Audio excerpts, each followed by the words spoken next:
When the USS Zumwalt first slid into the water, it looked like a warship dragged straight from the 22nd century. With its radical, wave-piercing tumble-home hull and a clean, composite superstructure hiding its antennas, it was designed to act like a whisper in a hurricane. On an enemy radar screen, this 16,000-ton behemoth was supposed to look no bigger than a small fishing vessel. But behind the futuristic stealth lay a crippling identity crisis. The Zumwalt was originally born to be a shallow-water, land attack specialist. Its defining feature was the advanced gun system, a pair of massive, stealthy turrets meant to throw GPS-guided artillery shells nearly 100 miles inland to support Marines on the beach. Then, the math fell apart. As the Navy slashed the number of ships they were buying from 32 down to just 3, the cost of the custom long-range land attack projectile climbed to nearly $1 million per round. The Navy simply stopped buying the ammunition. For years, the Zumwalt sailed with 2 dead, unusable guns on its bow. It was labeled a failed experiment, an $8 billion boondoggle without a mission. But in early 2026, the narrative completely shifted. The Zumwalt didn't just return to sea, it was reborn. After a massive 3-year refit, the ship emerged from the shipyards in Pascagoula, Mississippi, with its defining, failed guns physically ripped out. In their place sit for colossal launch tubes. The Zumwalt is now the US Navy's first dedicated hypersonic surface strike platform, armed with 12 conventional prompt strike missiles. These weapons fundamentally change the ship's DNA. Traveling at speeds exceeding Mach 5 with a range of over 1,700 miles, the CPS doesn't rely on traditional explosives, it destroys targets through sheer, devastating kinetic impact. The Zumwalt is no longer a close-in coastal brawler waiting for an upgrade. It has become an ultra-stealthy sniper capable of striking high-value targets. Now that the Zumwalt is finally back in the fight, functioning as the Mach 5 sniper it was reborn to be, a crucial question now emerges: how does it actually stack up against the rest of the world? For years, the Zumwalt was an anomaly. At 16,000 tons, it completely dwarfed standard American Arleigh Burke-class destroyers. It had no true equal in size, cost, or futuristic ambition. But while the US Navy spent a decade trying to fix the Zumwalt's teething problems, its peers were not standing still. The era of the super-destroyer had officially arrived. Although Russia's massive Kirov-class battlecruisers are aging relics of the Cold War, and while their modern ships do pack deadly Zircon hypersonic missiles, they are much smaller frigates, they lack the sheer size and staying power of a heavyweight brawler. That leaves one true modern heavyweight. While America was trying to figure out what to do with its stealthy ghost ship, China was busy mass-producing a monster. The Type 55 is a colossal, towering warship.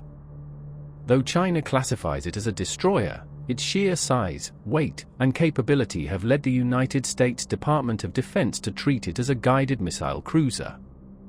It reigns as the undisputed premier surface combatant of the People's Liberation Army Navy, a vessel built to dominate multiple domains. Its missions are as diverse as they are critical. Long-range area air defense, escorting aircraft carriers, and projecting power across the seas.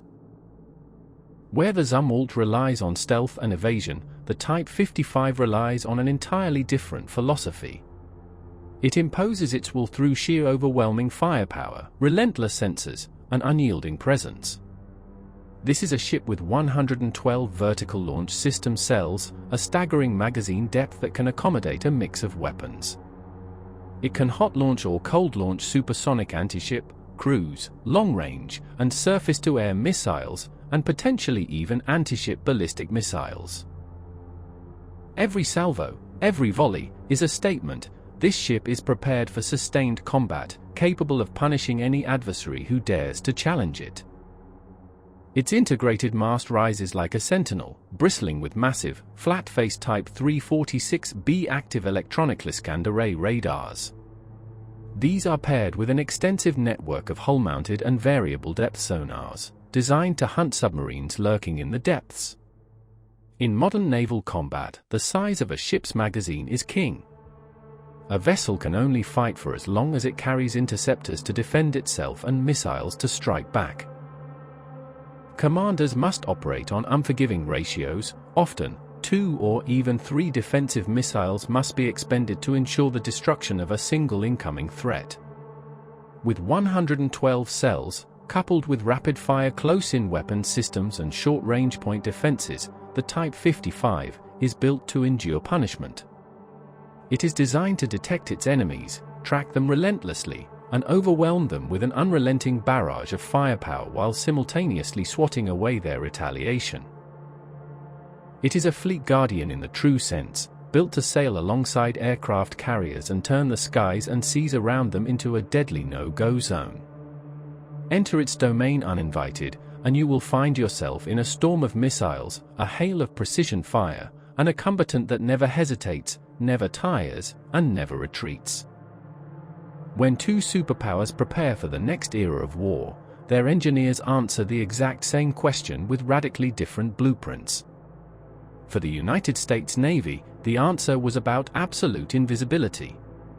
For the People's Liberation Army Navy, the answer was brute, undeniable force.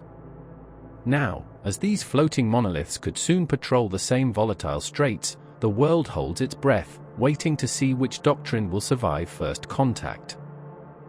In reality, modern navies do not fight like knights jousting one-on-one. To be clear, these ships are not designed to hunt each other in a vacuum. The Zumwalt was originally conceived to slip near enemy coastlines for stealthy land strikes, while the Renhai is designed as a heavily armed bodyguard, protecting Chinese aircraft carriers from incoming swarms. By all established doctrines, they are not meant to face each other alone. But war is rarely clean, and the fog of combat can isolate even the most advanced vessels. So, let's strip away the surrounding fleets, isolate the variables, and see how this clash of doctrines might play out in two completely hypothetical scenarios. Imagine the South China Sea, a body of water so saturated with sensors, radar waves, and listening devices that it is effectively a digital fishbowl. In a modern, networked conflict, neither the Zumwalt nor the Type 55 fights alone. They are simply the lethal extremities of massive, continent-spanning nervous systems. For the Chinese Type 55 Renhai, this environment is its fortress. It is sailing under a dense, layered umbrella of national intelligence. High above, Chinese electro-optical and synthetic aperture radar satellites are continuously mapping the ocean surface.